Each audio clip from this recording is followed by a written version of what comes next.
Sonoluminescence. Luminescence excited in a substance by the passage of sound waves through it. So that means light comes into being in a substance by the passage of sound waves through it. And the electric universe shows that the entire universe is full of plasma. And so that is a substance excited by sound, which gives luminescence. So these are the properties of sonoluminescence.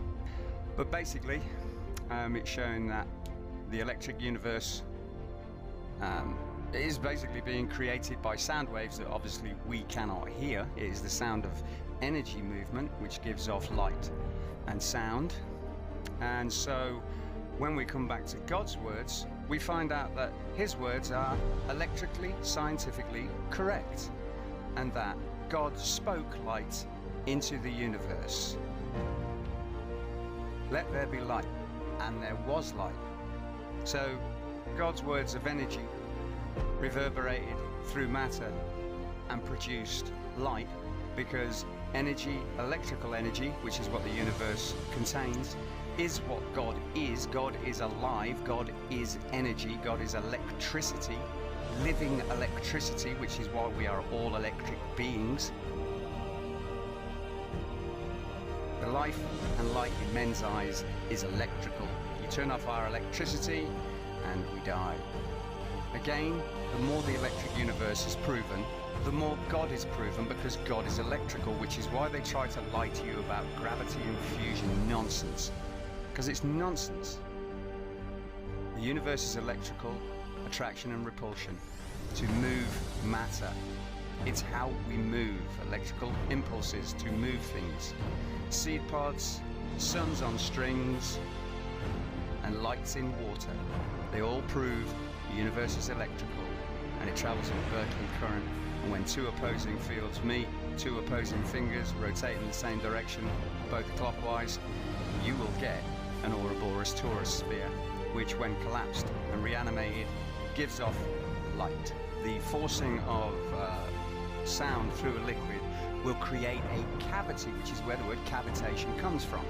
Energy moves matter, and so the energy, when two Berkeley currents are forced together, create an Ouroboros torus of energy in the center, which pushes out matter. And that's what it does in the water. Now, a bubble underwater should be at a higher pressure than the water, so the bubble isn't collapsed. But a bubble in cavitation is low pressure. So how does it form a bubble if it's low pressure?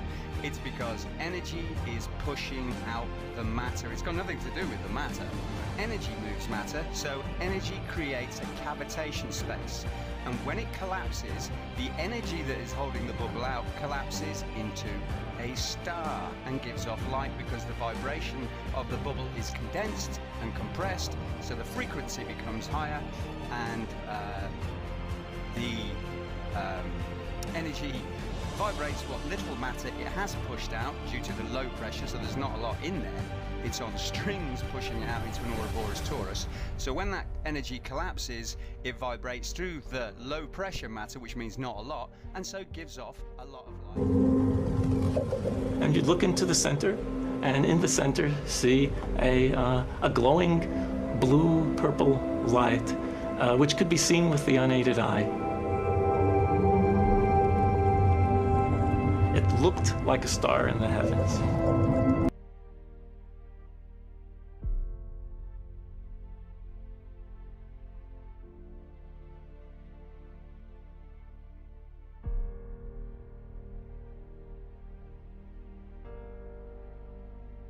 The star in a jar, a tiny spot of bright light contained in a flask of liquid.